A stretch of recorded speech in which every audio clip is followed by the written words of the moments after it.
Hello friends, आप सभी का स्वागत है आपके अपने YouTube channel study with Sujit में। तो दोस्तों, आज हम क्लास 12 के फिजिक्स के क्वेश्चन बैंक सोल्यूशन के बारे में डिस्कस करने वाले हैं, जो हमारे बोर्ड एग्जाम के लिए अति महत्वपूर्ण है। दोस्तों, इस वीडियो में हम लोग कवर करने वाले हैं 2009 से 2023 तक जितने भी सब्जेक्टिव क्वेश्चन पूछे गए हैं, उन सभी सब्जेक्टिव क्वेश्चंस को एक ही वीडियो में कवर करने वाले हैं। तो आप बस शिद्दत से अंत तक जोड़ देखने का प्रयास कीजिएगा, क्योंकि यह जो सेशन है बहुत ही महत्वपूर्ण आज की होने वाला है। तो चलिए दोस्तों, हम लोग बारी बारी से देखते हैं प्रश्न को। तो यहाँ पे हम लोग देखेंगे कि आज का फर्स्ट प्रश्न को कि संधारित्र की धारता से आप क्या समझते हैं। बिल्कुल यहाँ साइन से लिखा गया है, तो आप बस शिद्दत से इस सेशन को अंत तक जरूर बने रहिएगा दोस्तों। और यहाँ पे इसका आंसर जब लिखते हैं तो सबसे पहले लिखेंगे किसी चालक को दिए गए आवेश और विभव के अनुपात को ही संधारित्र की धारता कहते हैं। और इसका जो मात्रक होता है कूलम प्रति वोल्ट होता है, या इसे फैराड भी कहते हैं दोस्तों। इसका बीमीय सूत्र हो जाएगा m इनवर्स l के पावर -2 t के पावर 4 और a स्क्वायर होता है इसका बीमीय सूत्र, याद रखिएगा। ऑब्जेक्टिव क्वेश्चंस में इससे कहाँ कहाँ से क्वेश्चंस बनेंगे, एक बीमीय सूत्र से और इसका मात्रक से, फैराड और कूलम प्रति वोल्ट से। तो याद रखिएगा किसी चालक को दिए गए आवेश और विभव के अनुपात को ही संधारित्र की धारता कहते हैं। बिल्कुल यहाँ साइन से लिखा गया है, ताकि आप इस वीडियो को 1 से 2 बार भी अच्छे से देख लेते हैं तो आपको पूर्णतः याद हो जाएगा दोस्तों। और यहाँ पे प्रश्न है कि परावैद्युत पदार्थ किसे कहते हैं। काफी महत्वपूर्ण प्रश्न है दोस्तों कि परावैद्युत पदार्थ किसे कहते हैं। तो वैसे पदार्थ जिससे विद्युत धारा का प्रवाह नहीं हो सकता है, तो ऐसे पदार्थ को परावैद्युत पदार्थ कहते हैं। इससे विद्युत धारा का प्रवाह नहीं होता है, लेकिन इसके ऊपर विद्युत का प्रभाव पड़ता है, याद रखेगा। तो यहाँ पे आप आसानी से लिखने का प्रयास करेंगे कि वैसे पदार्थ जिससे विद्युत धारा का प्रवाह नहीं हो सकता है, तो ऐसे पदार्थ को परावैद्युत पदार्थ कहते हैं। और इससे विद्युत धारा का प्रवाह नहीं होता है, लेकिन इसके ऊपर विद्युत का प्रभाव होता है दोस्तों। बिल्कुल यहाँ साइंस से चलेंगे दोस्तों। आप बस सीधा से इन सभी प्रश्न को याद कर लीजिएगा, यहीं से सभी क्वेश्चंस आने वाले हैं बोर्ड एग्जाम में। और यहाँ प्रश्न है कि विद्युत धारा के ऊष्मीय प्रभाव से आप क्या समझते हैं। काफी महत्वपूर्ण प्रश्न है दोस्तों कि विद्युत धारा के ऊष्मीय प्रभाव से आप क्या समझते हैं। तो जब किसी चालक तार से धारा बहती है, तब इलेक्ट्रॉनों के आपसी टक्कर से कुछ ऊर्जा ऊष्मा के रूप में बदल जाती है, तो जिसे हम विद्युत धारा का ऊष्मीय प्रभाव कहते हैं। एक बार में आपको 80% क्लियर हो गया होगा, याद भी हो गया होगा कि जब किसी चालक तार से धारा बहती है, तो इलेक्ट्रॉनों के आपसी टक्कर से कुछ ऊर्जा ऊष्मा के रूप में बदल जाती है, जिसे हम विद्युत धारा का ऊष्मीय प्रभाव कहते हैं। जैसे हीटर हो गया, आयरन हो गया, विद्युत बल्ब हो गया और रॉड शोल्डर हो गया। आपको 100% याद भी हो गया होगा इसी के माध्यम से।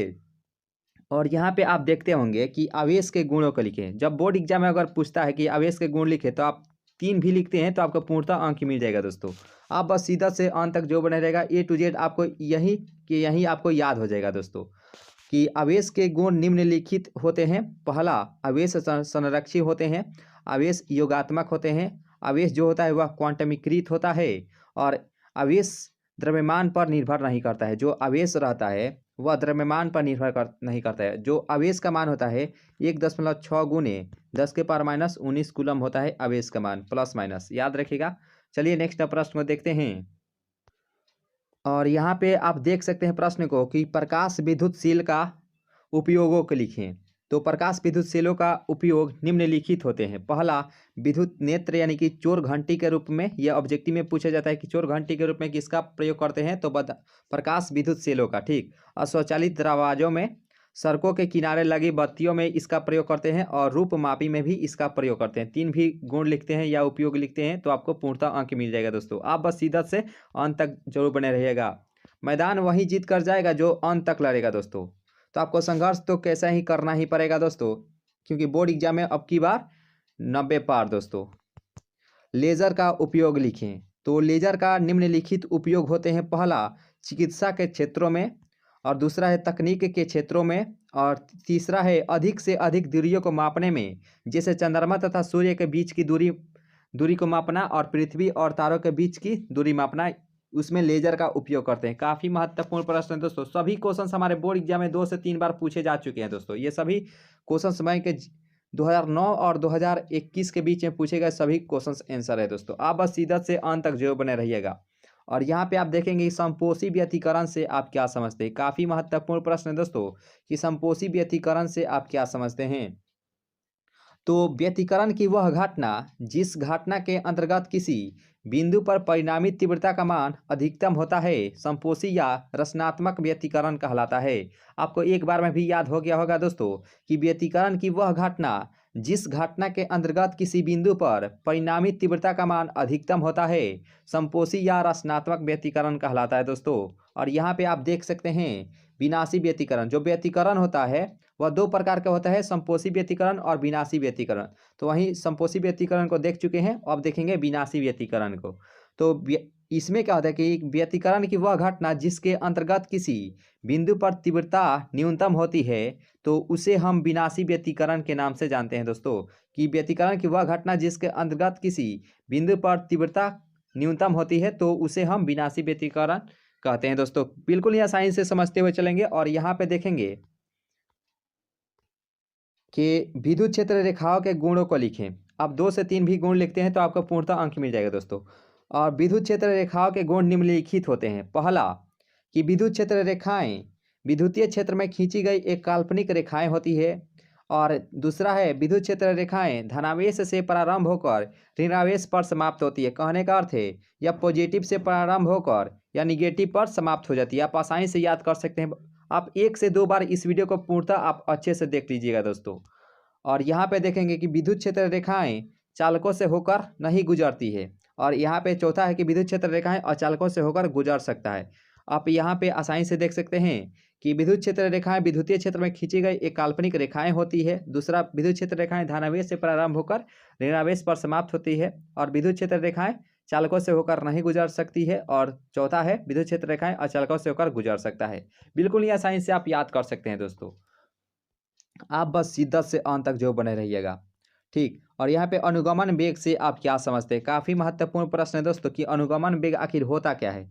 तो विद्युत क्षेत्र में इलेक्ट्रॉनों के औसत एक देशीय वेग को ही अनुगमन वेग कहते हैं। इसे VD से सूचित करते हैं। और VD बराबर होता है म्यू ई इंटू ई। और VD जो है अनुगमन वेग, म्यू इलेक्ट्रॉन की गतिशीलता, ई जो है विद्युत क्षेत्र की तीव्रता। आप आसानी से याद भी कर लिए होंगे कि विद्युत क्षेत्र में इलेक्ट्रॉनों के औसत एक देशीय वेग को ही अनुगमन वेग कहते हैं, जिसे VD से सूचित करते हैं। बिल्कुल ही आसानी से समझते हुए चलेंगे। और यहाँ पे पूछ लिया गया है आज का बहुत ही महत्वपूर्ण सवाल कि कार्बन कलर कोड क्या है या कार्बन प्रतिरोध क्या है। दोनों को एक ही नाम से जानते हैं। तो इलेक्ट्रॉनिक प्रतिरोधों में उच्च परिसर वाले विद्युत प्रतिरोधों का उपयोग किया जाता है, जिसे हम कार्बन कलर कोड कहते हैं। जैसे लाल रंग का कलर कोड 2 होता है, हरा रंग का कलर कोड 5 होता है। आप आसानी से याद कर सकते हैं कि इलेक्ट्रॉनिक प्रतिरोधों में उच्च परिसर वाले विद्युत प्रतिरोधों का उपयोग किया जाता है, जिसे हम कार्बन कलर कोड कहते हैं। तो चलिए नेक्स्ट प्रश्न को देखते हैं। और यहाँ पे आप देखेंगे कि मॉडुलन को परिभाषित करें। काफ़ी महत्वपूर्ण प्रश्न है दोस्तों कि मॉडुलन को परिभाषित करें। तो निम्न आवृत्ति के वाहक तरंगों को उच्च आवृत्ति के वाहक तरंगों पर अध्यारोपित कर दिया जाता है ताकि संवादों को गंतव्य स्थान तक पहुँचाया जाता है, जिसे हम मॉडुलन कहते हैं दोस्तों। आप आसानी से याद करेंगे दोस्तों कि निम्न आवृत्ति के वाहक तरंगों को जब उच्च आवृत्ति के वाहक तरंगों पर अध्यारोपित कर दिया जाता है, नहीं कि उस पर रख दिया जाता है, ताकि संवादों को गंतव्य स्थान तक पहुंचाया जाता है, इसी को ही मॉडुलन कहते हैं। जैसे FM हो गया, AM हो गया, PM हो गया, ये सभी जो मॉडुलन तरंगे हैं ये सभी रेडियो तरंगे के रूप में प्रयुक्त होते हैं। रेडियो में आप देखेंगे कि PM, FM, AM होता है, आप देख सकते हैं आसानी से। और यहाँ पे आप देख सकते हैं कि चुंबकीय आघूर्ण क्या है। तो आप आसानी से समझने का प्रयास करेंगे दोस्तों। किसी चुंबक के प्रभावी लंबाई L और ध्रुव प्रबलताओं के गुणनफल को यानी कि 2L और गुणनफल M के को ही चुंबकीय आघूर्ण कहते हैं। यहाँ पे आप देख सकते हैं कि किसी चुंबक के प्रभावी लंबाई और ध्रुव प्रबलताओं के गुणनफल को ही चुंबकीय आघूर्ण कहते हैं। वेक्टर M बराबर होता है M क्रॉस 2L। और इसका मात्रक जो होता है एम्पियर मीटर स्क्वायर होता है और बीमीय सूत्र AL स्क्वायर होता है। बीमीय सूत्र याद रखें और मात्रक याद रखें, ऑब्जेक्टिव के लिए बहुत ही महत्वपूर्ण है। और यहाँ पे आप देख सकते हैं कि शंट क्या है, इसके उपयोगों के लिखें। काफ़ी महत्वपूर्ण प्रश्न है दोस्तों कि शंट क्या है, इसके उपयोगों के लिखें। तो शंट कम प्रतिरोध वाला एक तांबे का एक मोटा तार होता है, जिसे परिपथ में समानांतर क्रम में जोड़ते हैं। और इसके उपयोग में क्या होता है, कुंडलियों के जलने से बचाने में, और दूसरा है एमीटर की परास को बढ़ाने में। तो आप आसानी से लिख सकते हैं कि शंट कम प्रतिरोध वाला एक तांबे का एक मोटा तार होता है जिसे परिपथ में समानांतर क्रम में जोड़ते हैं, और उपयोग में लिखेंगे कुंडलियों को जलने से बचाने में, और दूसरा है एमीटर की परास को बढ़ाने में। दोस्तों आप बस शिद्दत से अंत तक जो बने रहिएगा, यहीं से क्वेश्चन 100% आने वाले हैं। और एम्पियर की परिपथीय नियम क्या होता है, काफ़ी महत्वपूर्ण प्रश्न है दोस्तों कि एम्पियर की परिपथीय नियम क्या होता है। किसी बंद पृष्ठ के चुंबकीय क्षेत्र की तीव्रता का रेखा समाकलन बहने वाली धारा के म्यू नॉट गुनी होती है। आप आसानी से यहाँ पे याद करेंगे कि किसी बंद पृष्ठ की चुंबकीय क्षेत्र की तीव्रता का रेखा समाकलन बहने वाली धारा की म्यू नॉट गुनी होती है। यहाँ पे समाकलन BDL बराबर म्यू नॉट आई हो जाएगा। दोस्तों आप आसानी से यहाँ पे लिख सकते हैं। चलिए नेक्स्ट प्रश्न को देखते हैं। और यहाँ पे प्रश्न है कि विद्युत चुंबकीय प्रेरण से आप क्या समझते हैं। तो यहाँ पे आप आसानी से एक बार में भी आपको याद हो जाएगा दोस्तों कि जब किसी कुंडली और चुंबक के बीच अपेक्षी गति होती है तो कुंडली में एक विद्युतवाहक बल उत्पन्न हो जाता है, ठीक, जिससे परिपथ में धारा बहने लगती है। तो ऐसी धारा को प्रेरित धारा या इस घटना को विद्युत चुंबकीय प्रेरण कहते हैं। आपको एक बार में भी याद हुआ होगा कि जब किसी कुंडली और चुंबक के बीच अपेक्षी गति होती है तो कुंडली में एक विद्युतवाहक बल उत्पन्न हो जाता है जिससे परिपथ में धारा बहने लगती है, और ऐसी धारा को प्रेरित धारा तथा इस घटना को ही विद्युत चुंबकीय प्रेरण कहते हैं। दोस्तों आपके लिए 2-2 बजे रात तक जग कर ये सभी नोट्स को तैयारी करते हैं, सिर्फ आपके लिए हैं। दोस्तों अगर आपको लगता हो कि ये बहुत महत्वपूर्ण है तो 1 लाइक जरूर कीजिएगा इस मेहनत को देखकर दोस्तों, और इसे ज़रूर शेयर कीजिएगा अपने दोस्तों के पास, क्योंकि वह कम समय में ज़्यादा कैसे ला सकते हैं इसी वीडियो के माध्यम से। दोस्तों बिल्कुल ही आसानी से इन सभी क्वेश्चंस को लिखा गया है ताकि आपको 1 से 2 बार इस वीडियो को देख लेते हैं तो आपको पूर्णतः याद हो जाएगा दोस्तों, और बोर्ड एग्जाम में आप अच्छे से लिख कर आएगा, ये पूर्णतः 100% गारंटी के साथ कह सकते हैं दोस्तों। और यहाँ पे आप देख रहे हैं प्रश्न को कि अन्योन्य प्रेरण क्या होता है। तो जब कुंडलियाँ पास पास होती है, मान लीजिए ये कुंडली है, जब कुंडलियाँ पास पास होती है तो पहली कुंडली में धारा परिवर्तन के कारण दूसरी कुंडली में विद्युतवाहक बल उत्पन्न हो जाता है। तो इस घटना को ही अन्योन्य प्रेरण कहते हैं। दोस्तों आप आसानी से याद कर लिए होंगे कि जब कुंडलियाँ पास पास होती है तो पहली कुंडली में जब धारा परिवर्तन होता है तो दूसरी कुंडली में अपने आप ही विद्युतवाहक बल प्रेरित हो जाती है। तो इस घटना को ही अन्योन्य प्रेरण कहते हैं। दोस्तों बिल्कुल ही आसानी से समझते हुए चलेंगे। और यहाँ पे आप देख सकते हैं स्क्रीन पर जो कि प्रश्न है काफ़ी महत्वपूर्ण है कि क्रांति के कोण क्या होता है। तो क्रांति कोण में क्या होता है कि 90 डिग्री अपवर्तन कोण के संगत आपतन कोण को ही क्रांति कोण कहते हैं, और इसे IC या θc से सूचित करते हैं। आप आसानी से याद करेंगे कि 90 डिग्री अपवर्तन के संगत आपतन कोण को ही क्रांति कोण कहते हैं, जिसे IC या θc से सूचित करते हैं। दोस्तों और यहाँ पे आप देख सकते हैं काफ़ी महत्वपूर्ण प्रश्न है दोस्तों कि भंवर धारा क्या है, इसके 2 उपयोगों को लिखें। तो आपको पहले से ही, अगर आपको पहले से याद है तो अच्छी बात है, रिवीजन हो रहा है। अगर आपको नहीं याद है तो इन सभी प्रश्न को अच्छे से जरूर तैयारी कर लीजिएगा, बोर्ड एग्जाम में यहीं से क्वेश्चन आने वाले हैं। तो भंवर धारा में देखेंगे कि जब किसी धातु के टुकड़े को किसी परिवर्तनशील चुंबकीय क्षेत्र में रखते हैं तो उसके संपूर्ण आयतन में एक धारा प्रेरित हो जाती है, ठीक, जिसे हम भंवर धारा कहते हैं या इसे फोको धारा के नाम से जानते हैं। इसका उपयोग क्या होता है कि विद्युत ब्रेक में और प्रेरण भट्ठी में, ये ऑब्जेक्टिव के लिए पूछा जाता है। तो जब किसी धातु के टुकड़े को किसी परिवर्तनशील चुंबकीय क्षेत्र में रखते हैं तो उसके संपूर्ण आयतन में एक धारा प्रेरित हो जाती है जिसे हम भंवर धारा के नाम से जानते हैं, और इसका उपयोग होता है विद्युत ब्रेक में और प्रेरण भट्ठी में। तो चलिए नेक्स्ट प्रश्न को देखते हैं। और यहाँ पे आप देख रहे होंगे स्क्रीन पर जो प्रश्न काफ़ी महत्वपूर्ण है, ये मंजिल पहाड़े तो हम भी माझी हैं दोस्तों, जब तक तोड़ेंगे नहीं तब तक छोड़ने वाले हैं भी नहीं। दोस्तों आप बस शिद्दत से इन सभी क्वेश्चंस को याद जरूर कर लीजिएगा, ये हमारा प्लीज़ करके याद कर लीजिएगा दोस्तों, यहीं से क्वेश्चंस आने वाले हैं दोस्तों, ठीक। और यहाँ पे कूलॉम के नियम की सीमा लिखें। तो कूलॉम के निम्नलिखित सीमाएं होती है। पहला, यह एक प्रायोगिक नियम होता है, ठीक, और यह सार्वत्रिक नियम नहीं है। कहने का अर्थ है यह जो कूलॉम के नियम जो दिया गया था उनके द्वारा वह सभी जगह लागू नहीं होता है, यानी कि यह सार्वत्रिक नियम नहीं होता है। और तीसरा है यह माध्यम के प्रकृति पर निर्भर नहीं करता, यह किसी भी माध्यम के प्रकृति पर निर्भर नहीं करता है। यह किन्हीं 2 स्थिर बिंदु आवेशों के बीच लगने वाला एक बल होता है, यानी कि फोर्स होता है। आप एक बार में भी याद हो गया होगा कि यह एक प्रायोगिक नियम है, यह एक सार्वत्रिक नियम नहीं होता है। यह माध्यम के प्रकृति पर निर्भर नहीं करता है। यह किन्हीं दो स्थिर बिंदु आवेशों के बीच लगने वाला एक फोर्स होता है, यानी कि बल होता है दोस्तों। आसानी से याद करते हुए चलेंगे दोस्तों, इसे जरूर रिवीजन करते रहिएगा परीक्षा से पहले दोस्तों, यहीं से क्वेश्चन आने वाले हैं।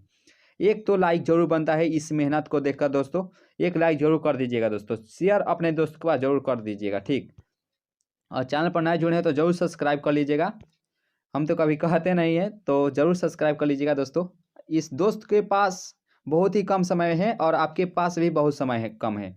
तो यहाँ पे देखेंगे कि विद्युत क्षेत्र की तीव्रता से आप क्या समझते हैं। तो इसमें क्या होता है कि एकांक धन परीक्षण आवेश पर लगने वाले बल को ही विद्युत क्षेत्र की तीव्रता कहते हैं और इसे वेक्टर ई से सूचित करते हैं। और वेक्टर ई बराबर होता है vector F upon Q not. तो एक बार में भी आपको समझ में आया होगा कि एकांक धन परीक्षण आवेश पर लगने वाले फोर्स को ही, यानी कि बल को ही विद्युत क्षेत्र की तीव्रता कहते हैं। वेक्टर ई बराबर होता है vector F upon Q not. आप आसानी से याद करते हुए चलेंगे दोस्तों। और यहाँ पे आप देख सकते हैं कि विद्युतीय फ्लक्स क्या है और इसका मात्रक लिखें। तो विद्युत क्षेत्र में खींची गई वह बल रेखाओं को ही, यानी कि विद्युत क्षेत्र में खींची गई बल रेखाओं को ही विद्युतीय फ्लक्स कहते हैं। इतना लिख देते हैं तो आपको 2 अंक मिल जाएंगे दोस्तों। ये लघुत्तरीय प्रश्न को देख रहे हैं, ठीक। तो इसका जो मात्रक होता है न्यूटन मीटर स्क्वायर प्रति कूलम हो जाएगा दोस्तों। यानी इसका बीमीय जरूर याद रखिएगा, बीमीय सूत्र पूछा जाता है बोर्ड एग्जाम में, ऑब्जेक्टिव में ML/Q T⁻³ A⁻⁻1। तो यहाँ पे एक बार में भी याद होगा कि विद्युतीय क्षेत्र में खींची गई बल रेखाओं को ही विद्युतीय फ्लक्स कहते हैं और इसका मात्रक होता है न्यूटन मीटर स्क्वायर प्रति कूलम होता है। और यहाँ पे आप देख रहे हैं कि विद्युत धारा के ऊष्मीय प्रभाव से आप क्या समझते हैं। काफ़ी महत्वपूर्ण प्रश्न है दोस्तों कि विद्युत धारा के ऊष्मीय प्रभाव से क्या समझते हैं। जब किसी चालक तार से धारा बहती है तो तब इलेक्ट्रॉनों के आपसी टक्कर से कुछ ऊर्जा ऊष्मा के रूप में बदल जाता है, तो उसी को ही विद्युत धारा के ऊष्मीय प्रभाव कहते हैं। तो यहाँ पे एक बार में भी आपको याद हुआ होगा कि जब किसी चालक तार से धारा बहती है तब इलेक्ट्रॉनों के आपसी टक्कर से कुछ ऊर्जा ऊष्मा के रूप में बदल जाती है, तो जिसे हम विद्युत धारा के ऊष्मीय प्रभाव कहते हैं। जैसे विद्युत बल्ब हो गया, आयरन हो गया, हीटर हो गया, रॉड सोल्डर हो गया। चलिए नेक्स्ट प्रश्न को देखते हैं। और यहाँ पे प्रश्न है कि समतुल्य लेंस से आप क्या समझते हैं।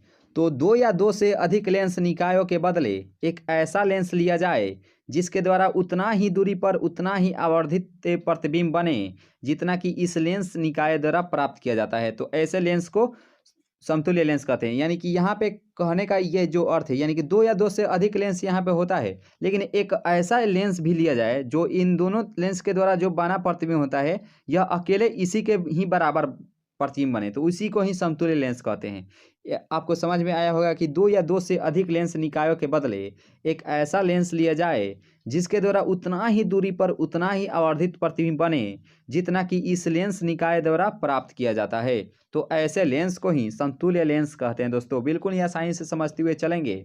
और लीजिए आपका मनपसंद क्वेश्चन भी आ गया कि प्रकाश विद्युत प्रभाव क्या है। तो बिल्कुल ही आसानी से समझेंगे दोस्तों कि प्रकाश विद्युत प्रभाव आखिर होता क्या है।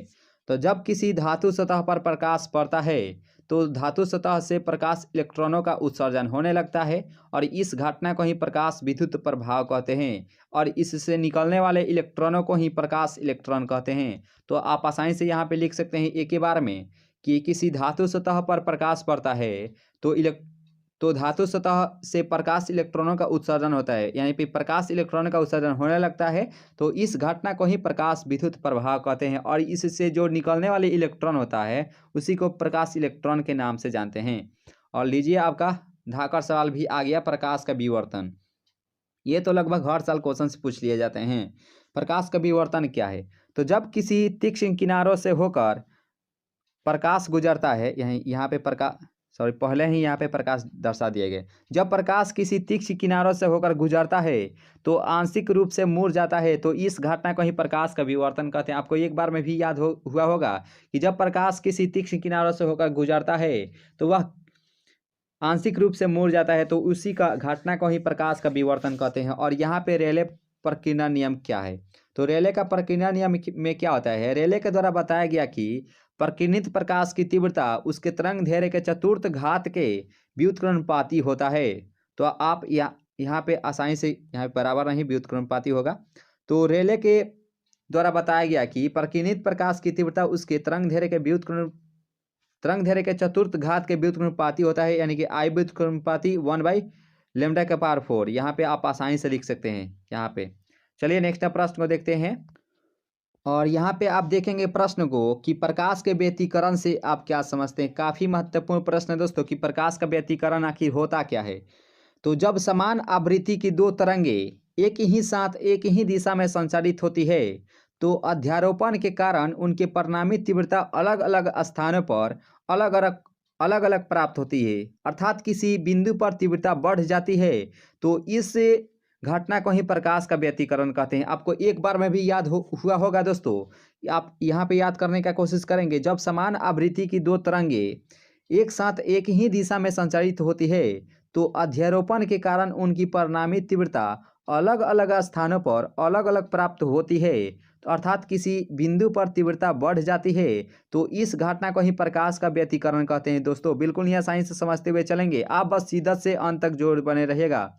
अंत तक जो लड़ेगा वो मैदान जीत कर जाएगा। दोस्तों अंत तक जोर देखेगा जो भी दोस्त अंत तक यहाँ पे देखते हुए चलेंगे और याद करते हुए चलेंगे, उम्मीद करिए आपके बोर्ड एग्जाम में 90% तो जरूर आने वाले हैं। बस आप शिद्दत से इन क्वेश्चंस को अच्छे से जरूर तैयारी कर लीजिएगा, यहीं से क्वेश्चंस आने वाले हैं दोस्तों। और यहाँ पे प्रश्न है, आप पहले से याद कर लिए हैं तो बहुत ही अच्छा है, और आपको याद नहीं है तो इन सभी क्वेश्चंस को याद कर लीजिएगा दोस्तों आज ही के डेट में ही। और यहाँ पे लेजर की विशेषताएं को बताएं तो लेजर की निम्नलिखित विशेषताएं होती है। वहाँ उपयोग देखे थे, यहाँ विशेषताएं पूछ लिया गया था। ठीक, तो यहाँ पे लेजर जो होता है यह एक वर्णी होता है, यानी कि एक ही दिशा में यह खतरनाक जाता है, और यह दिशात्मक होता है, यानी कि एक ही दिशा में जाएगा तो जाएगा, ये मुड़ेगा नहीं। तो लेजर दिशात्मक होता है, यह एक वर्णी होता है, और यह कठोर से कठोर धातुओं को पिघलाकर वाष्पीकृत कर देता है। यह उच्च काला प्रकाश पुंजों के रूप में प्राप्त होता है। तो आप आसानी से लिख सकते हैं कि लेजर एक वर्णी होता है, यह दिशात्मक होता है, यह कठोर से कठोर धातुओं को पिघलाकर वाष्पीकृत कर देता है, यह उच्च काला प्रकाश पुंजों के रूप में प्राप्त होता है। दोस्तों आप आसानी से देखते हुए चलिएगा दोस्तों, आप बस शिद्दत से इन सभी क्वेश्चंस को याद कर लीजिएगा। रेडियो सक्रियता से आप क्या समझते हैं। तो इसमें क्या होता है दोस्तों कि किसी रेडियो एक्टिव पदार्थ से स्वतः विकिरण उत्सर्जित होने की घटना को ही रेडियो सक्रियता कहते हैं, रेडियो एक्टिविटी कहते हैं। तो किसी रेडियो एक्टिव पदार्थ से स्वतः विकिरण उत्सर्जित होने की घटना को ही रेडियो एक्टिविटी कहते हैं, रेडियो सक्रियता कहते हैं। और यहाँ पे प्रश्न कि पदार्थ तरंगे से आप क्या समझते हैं। काफ़ी महत्वपूर्ण प्रश्न है दोस्तों कि पदार्थ तरंगे क्या होती है। तो डी ब्रोगली के अनुसार प्रत्येक द्रव्य कण के साथ एक तरंग संबंध होता है जिसे हम पदार्थ तरंगे अथवा डी ब्रोगली तरंगे कहते हैं। आपसे दो तरह से क्वेश्चन पूछा जाएगा, पदार्थ तरंगे या डी ब्रोगली तरंगे क्या है। तो दोनों का आंसर सेम ही है, क्योंकि डी ब्रोगली के द्वारा ही ये सभी बताया गया था कि डी ब्रोगली के अनुसार बताया गया कि प्रत्येक द्रव्य कण के साथ एक तरंग संबंध होता है जिसे हम पदार्थ तरंगे या डी ब्रोगली तरंगे कहते हैं। और यहाँ पे प्रश्न है कि लॉरेंस बल से आप क्या समझते हैं। काफ़ी महत्वपूर्ण प्रश्न है दोस्तों कि लॉरेंस बल आखिर होता क्या है।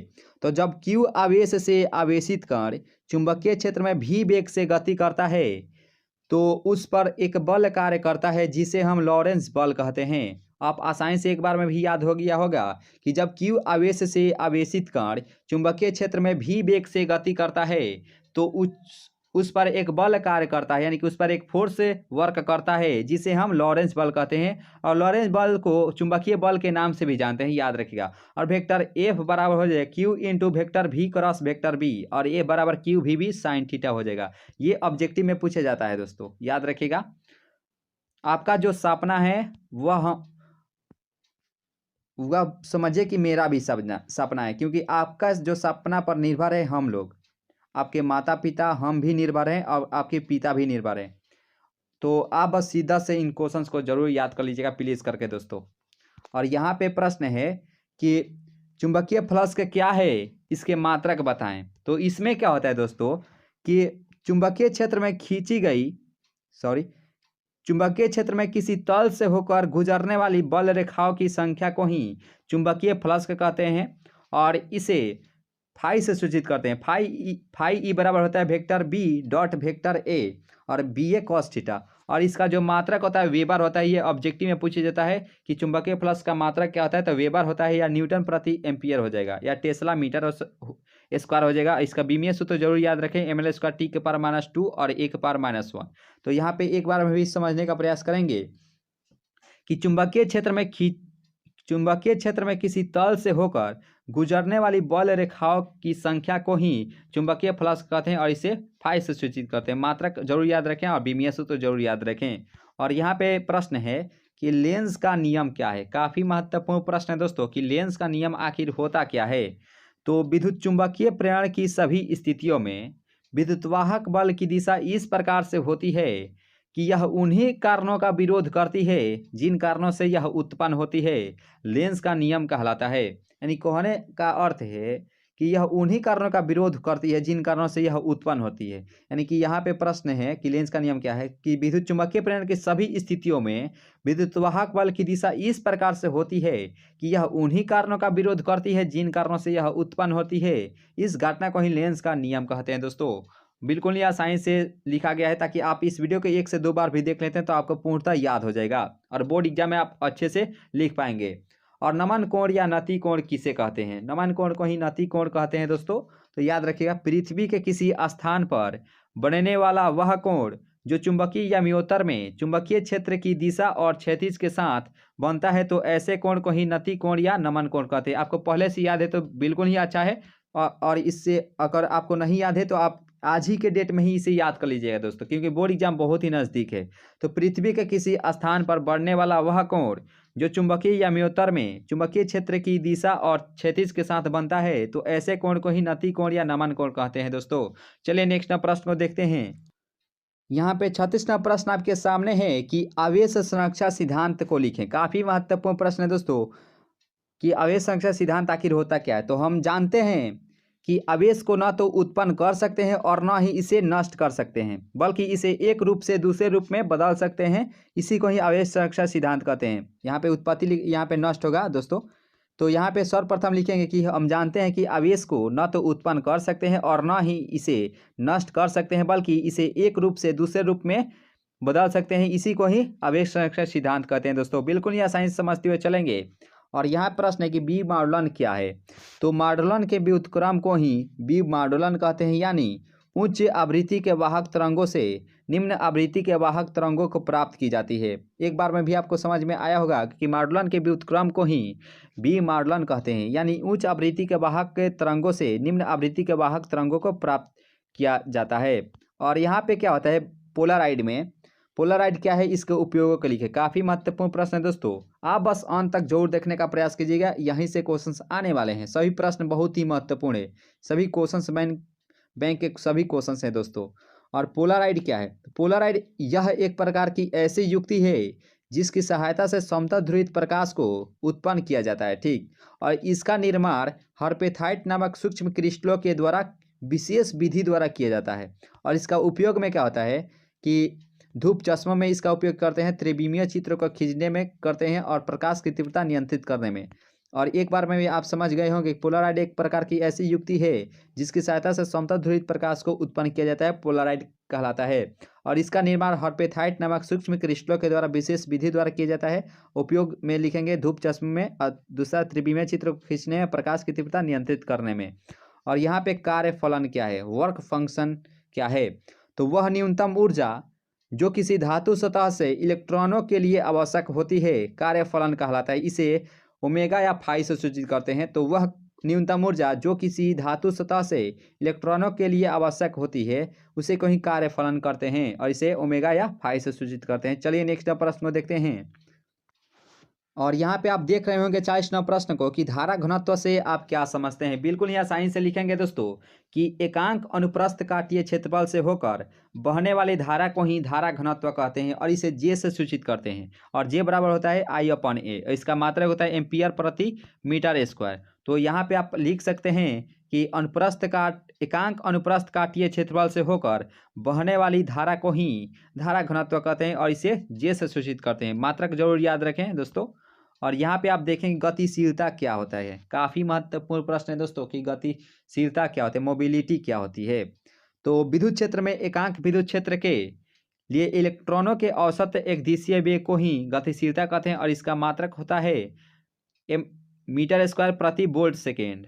ठीक, तो यहाँ पे आप एक बार में लिखने का प्रयास करेंगे कि विद्युत क्षेत्र में एकांक विद्युत क्षेत्र के लिए इलेक्ट्रॉनों के औसत एकदिशीय वेग को ही गतिशीलता कहते हैं। चलिए नेक्स्ट प्रश्न को देखते हैं और यहाँ प्रश्न है कि समविभवी तल क्या होता है। काफ़ी महत्वपूर्ण प्रश्न है दोस्तों कि समविभवी तल आखिर होता क्या है।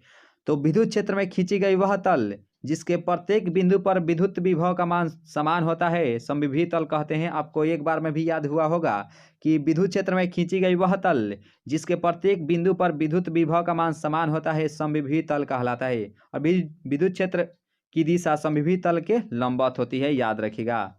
और यहाँ पे प्रश्न है कि विद्युत द्विध्रुव से आप क्या समझते हैं। काफ़ी महत्वपूर्ण प्रश्न है दोस्तों कि विद्युत द्विध्रुव से आप क्या समझते हैं। तो जब समान परंतु विपरीत प्रकृति का आवेश एक दूसरे से कुछ दूरी पर स्थित हो तो यह निकाय विद्युत द्विध्रुव आघूर्ण कहते हैं। यहाँ पे माइनस आवेश है और यहाँ पे प्लस क्यू आवेश है। तो आप यहाँ पे लिख सकते हैं जब समान परंतु विपरीत प्रकृति का आवेश एक दूसरे से कुछ दूरी पर स्थित हो तो यह निकाय ही विद्युत द्विध्रुव कहलाता है। तो चलिए नेक्स्ट प्रश्न को देखते हैं और यहाँ पे आप देखेंगे कि फ्लेक्स क्या है।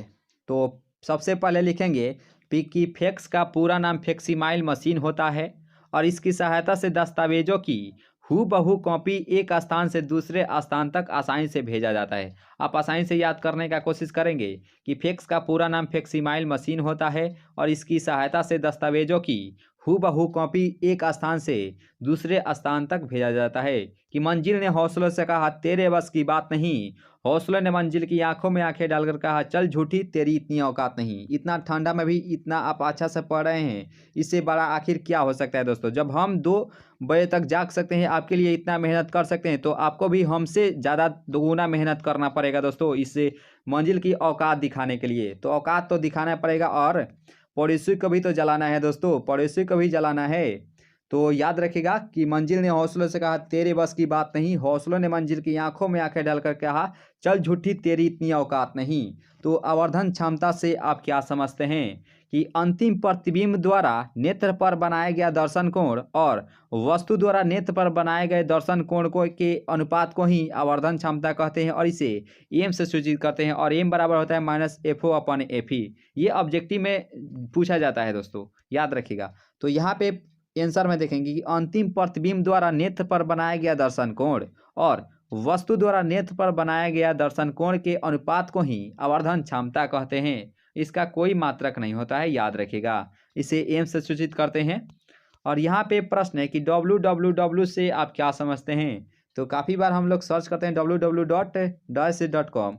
तो यहाँ पे www का पूर्ण रूप जो होता है वर्ल्ड वाइड वेब होता है जिसकी सहायता से कंप्यूटर के उपयोगों द्वारा विशिष्ट सूचनाओं को संग्रहित किया जाता है। इसके द्वारा बहुत से सूचनाओं को एक जगह संग्रहित किया जाता है, याद रखिएगा कि www का शब्द विस्तार वर्ल्ड वाइड वेब होता है जिसकी सहायता से कंप्यूटर के उपयोगों द्वारा विशिष्ट सूचनाओं को संग्रहित किया जाता है। बिल्कुल ये साइंस समझते हुए चलेंगे। और यहाँ पे आप देख सकते हैं प्रश्न को कि प्रकाश का वर्ण विक्षेपण क्या होता है। ये तो सभी को मालूम होगा कि प्रकाश का वर्ण विक्षेपण किसे कहते हैं। जब श्वेत प्रकाश किसी प्रिज्म से होकर गुजरता है तो अपने अवयवी 7 रंगों में विभक्त हो जाता है, यानी कि बिखर जाता है। इस घटना को ही प्रकाश का वर्ण विक्षेपण कहते हैं। एक बार में भी आप समझ सकते हैं यहाँ पे कि जब श्वेत प्रकाश किसी प्रिज्म से होकर गुजरता है तो वह अपने अवयवी 7 रंगों में विभक्त हो जाता है और या विभक्त हो जाता है या बिखर जाता है। तो इस घटना को ही प्रकाश का वर्ण विक्षेपण कहते हैं। चलिए नेक्स्ट प्रश्न को देखते हैं। और यहाँ पे आप देख सकते हैं स्क्रीन पर जो प्रश्न है काफ़ी महत्वपूर्ण है कि किरचॉफ के नियमों को लिखें। काफ़ी महत्वपूर्ण है। तो किरचॉफ के द्वारा निम्न 2 नियम दिए गए थे। प्रथम नियम को संधि नियम के नाम से जानते हैं। तो किसी संधि पर आने वाली धाराओं का बीजगणितीय योग उस संधि से जाने वाली धाराओं के बीजगणितीय योग के बराबर होता है। और यह जो प्रथम नियम होता है यह आवेश संरक्षण सिद्धांत पर आधारित रहता है। एप्सिलॉन I बराबर 0 ये हो जाएगा दोस्तों।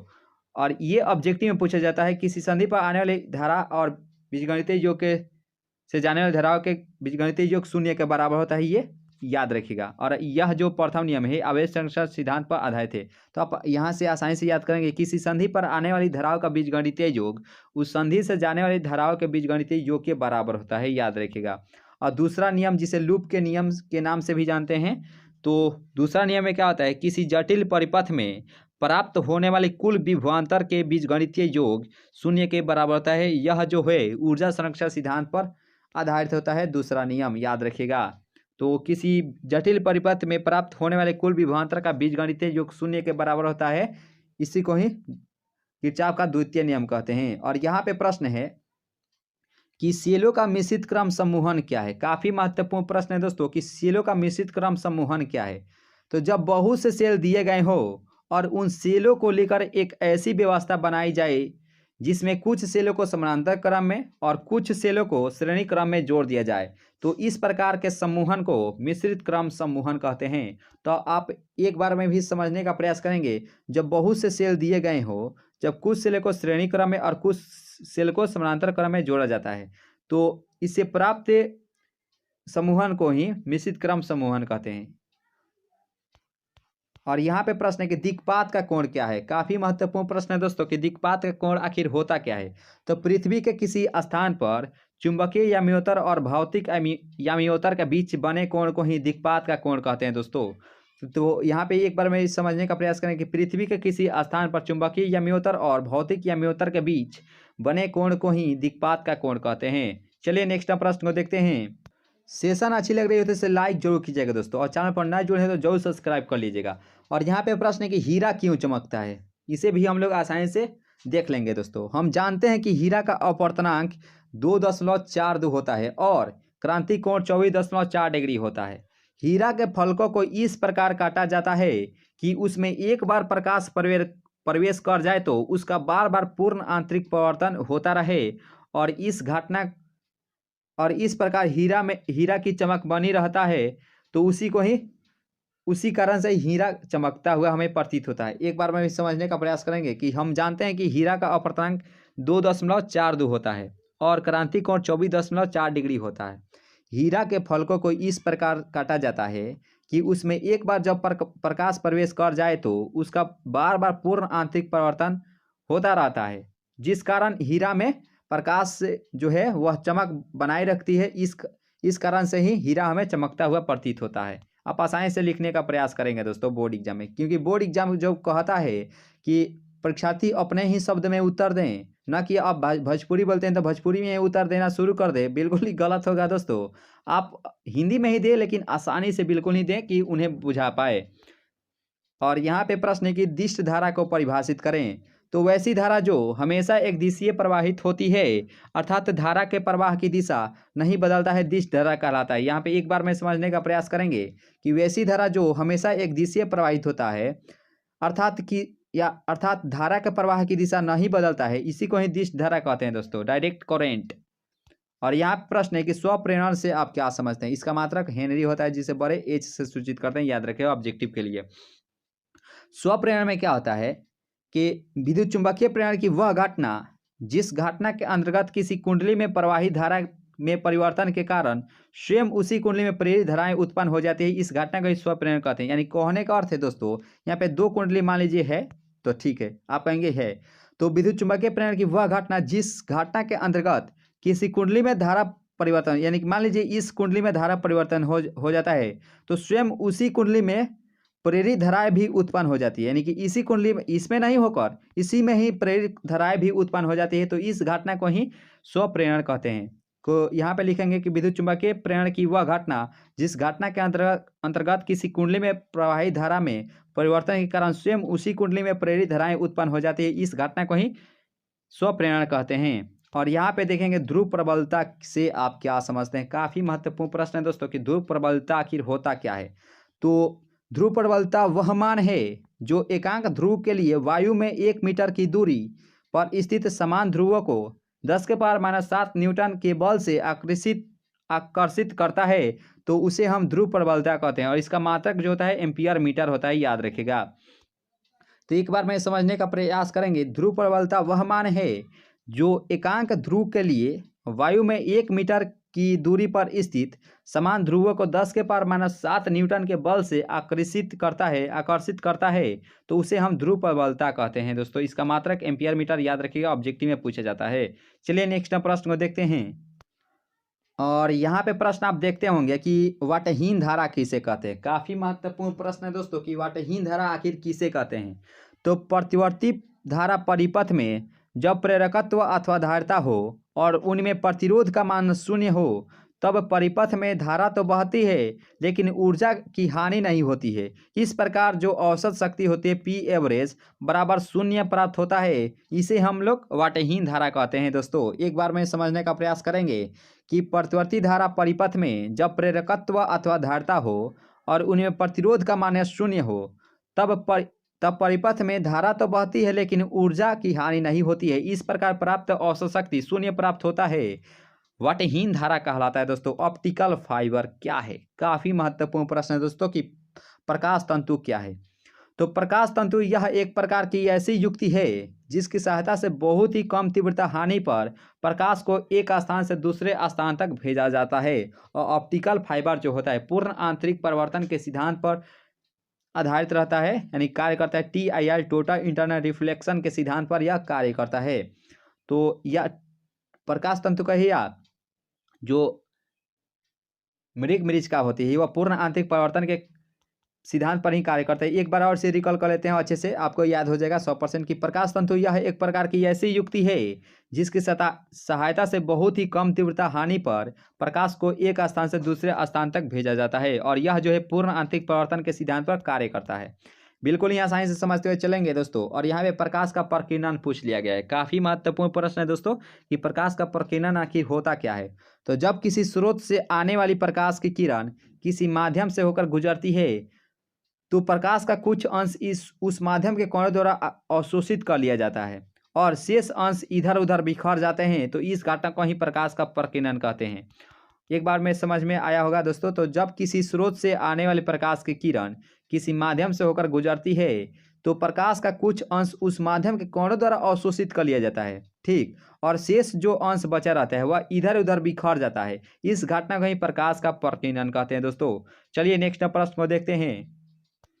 और यहाँ प्रश्न के आवेश के क्वांटमीकरण से आप क्या समझते हैं। तो किसी पदार्थ पर उपस्थित आवेश का मान मूल आवेश के पूर्ण गुणज के बराबर होता है, यानी कि यहाँ पे आप देखें कुल लिखिए, कुल, ठीक, कुल लिखिएगा, कुल आवेश के पूर्ण गुणज के बराबर होता है, कुल लिखिएगा। तो किसी पदार्थ पर उपस्थित आवेश का मान कुल आवेश के पूर्ण गुणज के बराबर होता है, Q बराबर N ही हो जाएगा। और जहाँ N जो होता है यह प्राकृतिक संख्या होता है 1 2 3 4 5 अनंत तक, और ई जो होता है यह इलेक्ट्रॉन पर आवेश रहता है 1.6 × 10⁻⁻19 कूलम, याद रखिएगा। आप बस सीधा से इन सेशन को 1 से 2 बार जरूर देख लीजिएगा परीक्षा से पहले, किसी तरह से इसे याद कर लीजिएगा, यहीं से क्वेश्चंस आने वाले हैं 100%। फोटोन क्या है, इसके गुणों को लिखे। तो फोटोन में क्या होता है कि प्रकाश ऊर्जा के छोटे छोटे बंडलों अथवा पैकेटों के रूप में चलता है, जिसे हम फोटोन या क्वांटा कहते हैं। आपको एक बार में भी याद हुआ होगा कि प्रकाश ऊर्जा के छोटे छोटे बंडलों अथवा पैकेटों के रूप में चलता है, जिसे फोटोन या क्वांटा कहते हैं। और इसका गुण में यहाँ पे 60 नंबर 10, यहाँ पे फोटोन के गुण निम्नलिखित होते हैं। पहला, फोटोन का विराम द्रव्यमान शून्य होता है और प्रत्येक फोटोन की ऊर्जा h के बराबर होता है और फोटोन पर कोई आवेश नहीं होता है, याद रखिएगा, यह ऑब्जेक्टिव में पूछा जाता है। और प्रकाश फोटोन की चाल 3 × 10⁻8 मीटर पर सेकेंड की चाल से चलता है फोटोन। तो गुण में भी 2 से 3 लिखते हैं तो आपको पूर्णतः अंक मिल जाएगा। तो फोटोन का विराम द्रव्यमान शून्य होता है, प्रत्येक फोटोन की ऊर्जा h के बराबर होता है, फोटोन पर कोई आवेश नहीं होता है, फोटोन प्रकाश की चाल से गमन करता है दोस्तों। और यहाँ प्रश्न है कि प्रतिचुंबकीय पदार्थ के 2 गुणों को लिखें। काफी महत्वपूर्ण प्रश्न है दोस्तों कि प्रतिचुंबकीय पदार्थ के 2 गुणों को लिखें। तो प्रतिचुंबकीय पदार्थ के 2 गुण निम्नलिखित होते हैं। ये चुंबक द्वारा दुर्बल रूप से प्रतिकर्षित होते हैं, दुर्बल रूप से यानी बहुत ही कम रूप से। और प्रतिचुंबकीय पदार्थ के अंदर फलक घनत्व वायु की तुलना में कम होता है। आप याद कर सकते हैं एक बार में कि ये चुंबक द्वारा दुर्बल रूप से प्रतिकर्षित होते हैं और प्रतिचुंबकीय पदार्थ के अंदर फलक घनत्व वायु की तुलना में कम होता है। और यहाँ पे प्रश्न को देखेंगे कि आयाम मॉडलन क्या है। काफी महत्वपूर्ण प्रश्न है दोस्तों कि आयाम मॉडलन आखिर होता क्या है। तो मॉडलन की वह प्रक्रिया जिसके अंतर्गत मॉडलित तरंग अपने ताक्षणिक मानों के मानों के अनुरूप बदलता है उसे ही आयाम मॉडलन कहते हैं। बिल्कुल यहाँ साइंस से लिखा गया है ताकि आप इसे अच्छे से तैयारी कर लेते हैं, बिल्कुल ही आपको याद हो जाएगा 100%। तो मॉडलन की वह प्रक्रिया जिसके अंतर्गत मॉडलित तरंग अपने ताक्षणिक मानों के अनुरूप बदलता है उसी को ही आयाम मॉडलन कहते हैं। और यहाँ पे देखिए प्रश्न को पूछ लिया गया है कि अन्योन्य प्रेरणा गुणांक क्या है। तो इसे भी हम लोग आसानी से समझ लेंगे कि अन्योन्य प्रेरणा गुणांक आंकिक रूप से दो कुंडलियों के बीच का वह मान है जो इकाई धारा परिवर्तन की दर के फलस्वरूप प्राप्त होता है, अन्योन्य प्रेरणा गुणांक कहलाता है। इसका मात्रक होता है वोल्ट सेकेंड प्रति एम्पियर होता है। और यहाँ पे एक बार में समझ में आया होगा कि अन्योन्य प्रेरणा गुणांक आंकिक रूप से दो कुंडलियों के बीच का वह मान है जो इकाई धारा परिवर्तन के दर के फलस्वरूप प्राप्त होता है, इसी को ही अन्योन्य प्रेरणा गुणांक कहते हैं। इसका मात्रक होता है वोल्ट सेकेंड प्रति एम्पियर। और यहाँ पे प्रश्न है कि 10 माइक्रोफराड धारिता वाले संधारित्र को 5 वोल्ट तक आवेशित किया जाता है तो उस पर आवेश क्या होगी। तो यहाँ पे धारिता 10 माइक्रोफराड है तो इसे हम लिख सकते हैं 10 गुने 10 के पावर यहाँ पे -3 लिख सकते हैं 6 लिख सकते हैं। वोल्ट तो 5 वोल्ट दिया है और क्यू बराबर 0, क्यू ज्ञात करना है तो क्यू बराबर सी भी होता है। तो 10 माइक्रो गुने 5 लिखेंगे तो माइक्रो का मान होता है 10 के पावर -6 और 1 0 जब कटेगा तो 1 5 हो जाता है। यहाँ पे इस तरह से आप क्वेश्चन आंसर लिख सकते हैं। और यहाँ पे 50 माइक्रो कूलम भी लिख सकते हैं क्योंकि आवेश का मात्रा कूलम होता है। तो यहाँ से आसानी से समझ सकते हैं दोस्तों। और यहाँ प्रेरणिक प्रतिघात क्या है और इसका मात्रक तथा बीमा लिखें। काफ़ी महत्वपूर्ण प्रश्न है दोस्तों कि प्रेरणिक प्रतिघात क्या होता है। तो प्रतिवर्ती धारा परिपथ में जब कुंडली लगी रहती है तो उसके प्रतिरोधों को प्रेरणिक प्रतिघात कहते हैं और इसे XL से सूचित करते हैं। और इसका जो मात्रक होता है ओम होता है और इसका जो बीमीय सूत्र है ml² T के पावर -3 और 1 के पावर -2 होता है, याद रखिएगा। और यहाँ पे एक बार में समझ में आया होगा प्रतिवर्ती धारा परिपथ में जब कुंडली लगी रहती है तो उसके प्रतिरोधों को प्रेरणिक प्रतिघात कहते हैं और इसे XL से सूचित करते हैं। और इसका जो मात्रक होता है ओम होता है और इसका बीमीय सूत्र होता है ml² T के पावर -3 और 1 के पावर -2 होता है दोस्तों। तो दोस्तों इस प्रकार जब आप लॉन्ग क्वेश्चंस जानते हैं कि लॉन्ग क्वेश्चंस आपको ज़रूरत है तो हमारे चैनल पर जाकर देखिएगा प्लेलिस्ट में, तो लॉन्ग क्वेश्चंस का प्लेलिस्ट बना दिए गए, वहाँ से आप जाकर देख सकते हैं जितने भी प्रीवियस और क्वेश्चन से लॉन्ग क्वेश्चन पूछे गए हैं दोस्तों।